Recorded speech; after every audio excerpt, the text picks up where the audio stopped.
பேரவையில் நிக்கிறவங்க உட்காருங்க. உட்காருங்கன்னு சொல்றேன். இப்பதான் சொன்ன மரபு என்ன? உட்காருங்க. மாநில உறுப்பினர் உட்காருங்க.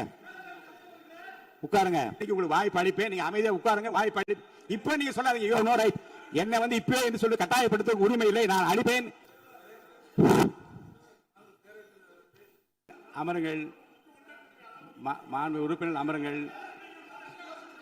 மாண்பு உறுப்பினர் அமருங்கள். நானா சட்ட விதிகள்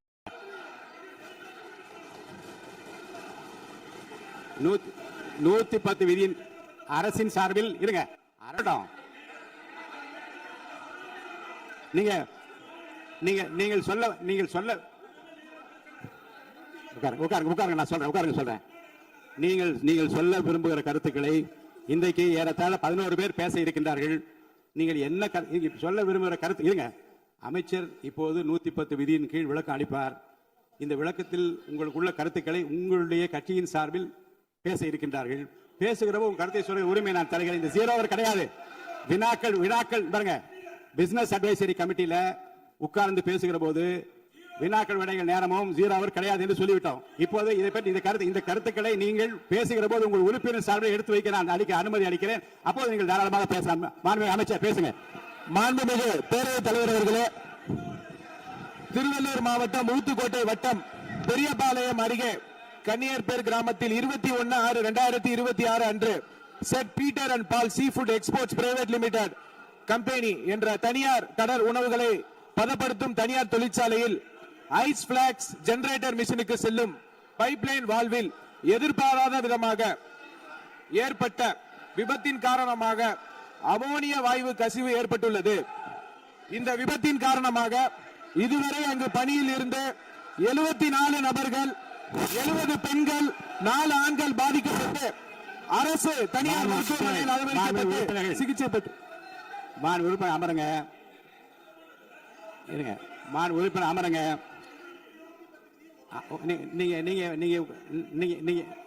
நீங்க உட்கார்ந்தீங்கன்னா தான் நான் பேச முடியும். உட்காருங்க. எல்லாரும் உட்காருங்க.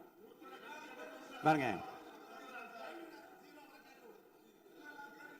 நீங்க உங்க கட்சி தலைவர் பேசுற, நீங்க எல்லாம் குறுக்க ஏன் பேசுறீங்க? பேசாது. குறுக்க பேசாதீங்க. யாரோ ஒருத்தர் பேசுங்க.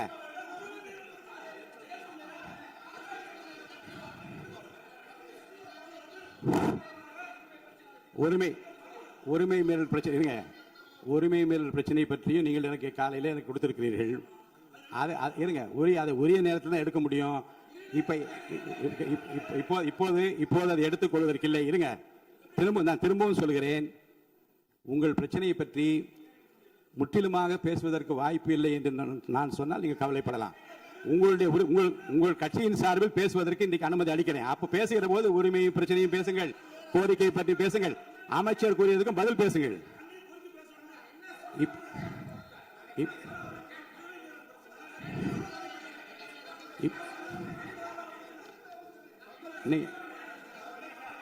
இப்போது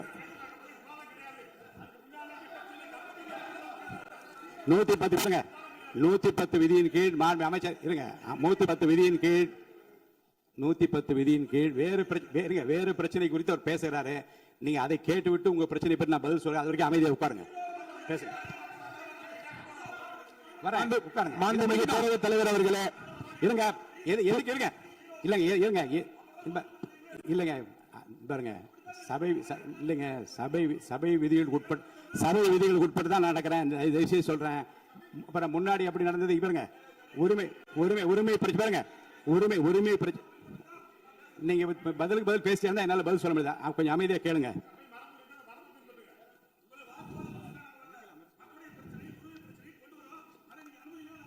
அந்த அனுமதி 110 விதியின் கீழ் இந்த சம்பவத்தை இல்லங்க சார். இருங்க. நான் என்ன சொல்றேன்? நான் சொன்ன பிறகு அமைச்சர் தான் நீங்க அந்த 110 விதி பேசுவார். நீங்க உட்காருங்க. உரிய நேரத்தை அதை பற்றி அனுமதி.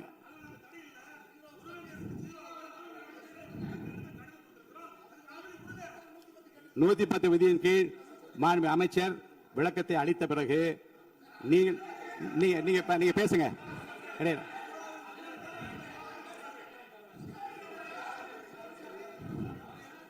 எல்லாம் ஒண்ணுதான்.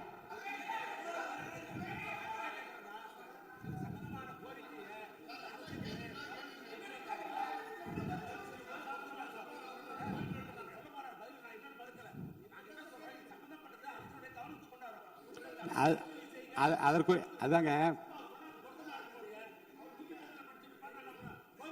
இல்ல 110 மாண்புமிகு உறுப்பினராக சொல்றேன். 110 விதியின் கீழ் மாண்புமிகு அமைச்சர் பேசிய பிறகு விவாதம் இல்லை. இருங்க பேசி முடிச்சார். இருங்க பேசி முடிச்சார். இருங்க நான் இப்போ பாருங்க, உங்களுக்கென்று உங்களுடைய கட்சியினுடைய உறுப்பினர் பேசுகிற போது இதே பிரச்சனைக்கு கொஞ்சம் கலந்து பேசுங்க. நீங்க அப்போ சொல்லுங்க. நீங்க உரிமை மேல் ஒரு மேகதாது பிரச்சனை இருங்க சொல்லி முடிச்சிடுறேன். மேகதாது பிரச்சனை பற்றி உரிமை மீறல் கொடுத்திருக்கிற அந்த விவாதத்தை நீங்கள் உங்களுக்கென்று பேச இருக்கின்ற உறுப்பினர் பேசுகிற போது நீங்க அந்த பிரச்சனையை சொல்லலாம். அதற்குரிய பதில் நான் சொல்றேன். அது உரிமை பிரச்சனையாக ஏற்றுக்கொள்ள முடியாத மாண்புமிகு அமைச்சர், நீங்க பதில் சொல்லுங்க.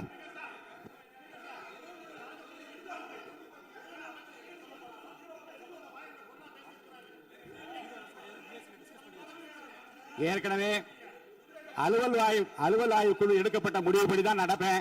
அலுவல் ஆய்வு குழுவுக்கு மீறி நடக்க முடியாது. தயவுசெய்து அமருங்கள். மாண்புமிகு அமைச்சர், நீங்க உங்களுடைய 110 விதிகள் உங்களுடைய படிங்க. மாண்புமிகு பேரவைத் தலைவர் அவர்களே, இவ்விபத்தின் காரணமாக இதுவரை அங்கு பணியில் இருந்து 74 நபர்கள், 70 பெண்கள், 4 ஆண்கள் பாதிக்கப்பட்டு அரசு மற்றும் தனியார் மருத்துவமனைகளில் அனுமதிக்கப்பட்டு சிகிச்சை பெற்று வருகின்றனர். இதில் 15 நபர்கள் அரசு மருத்துவமனையிலும் 27 நபர்கள் தனியார் மருத்துவமனையிலும் தீவிர சிகிச்சை பிரிவில் அனுமதிக்கப்பட்டு தொடர் கண்காணிப்பில் உள்ளனர். 27 நபர்கள் சாதாரண சிகிச்சையில் உள்ளனர்.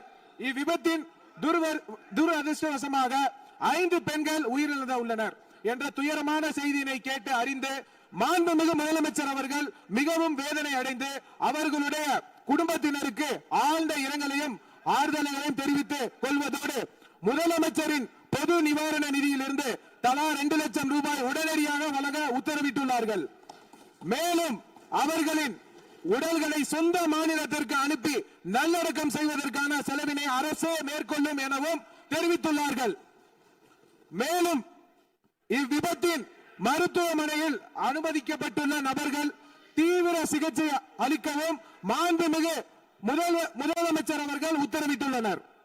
மேலும் இவ்விபத்தில் உயிரிழந்த மற்றும் பாதிப்படைந்த தொழிலாளர்களுக்கு தொழிலாளர் மாநில ஈட்டுறுதி காப்பீடு திட்டம் என்ற முறையில் ESI PF வருங்கால வைப்பு நிதியை வழங்கிடவும் மாண்புமிகு முதலமைச்சர் அவர்கள் உத்தரவிட்டுள்ளார்.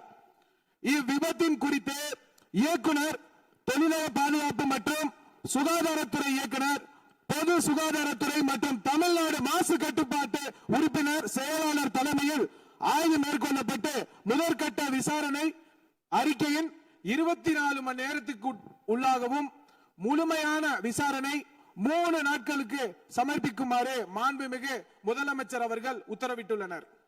இனி வரும் காலங்களில் இது போன்ற விபத்துகளை தவிர்க்கும் பொருட்டு அசாடஸ் இண்டஸ்ட்ரிகளை உடனடியாக குழு அமைத்து ஆய்வு செய்யவும் மாண்புமிகு முதலமைச்சர் அவர்கள் உத்தரவிட்டுள்ளனர். அதன் அடிப்படையில் உடனடியாக நடவடிக்கை மேற்கொள்ளப்படும் என மாண்புமிகு பேரவைத் தலைவர் வாயிலாக தெரிவித்துக் கொண்டு மொத்தம் 54,957 தொழிற்சாலை உள்ளன. இதில் தொழிலாளர்கள் 27,65,313 தொழிலாளர்கள் உள்ளனர். இதில் அபாயகரமான தொழிற்சாலைகள் 6,669 உள்ளனர். இனி வரும் காலங்களில் தமிழ்நாடு முழுவதிலும் உள்ள அனைத்து தொழிற்சாலைகளிலும் இதுபோல் நடக்காம இருக்க அனைத்து விதமான நடவடிக்கையும் மேற்கொள்ளப்பட்டு சட்ட ரீதியாக நடவடிக்கை மேற்கொள்ளப்படும் என்பதை பேரவைத் தலைவர் வாயிலாக தெரிவித்துக் கொண்டு விடைபெறுகிறேன். நன்றி. அளிக்கிறேன். கொஞ்சம் அமைதியா உட்கார்ந்தீங்கன்னா இருங்க.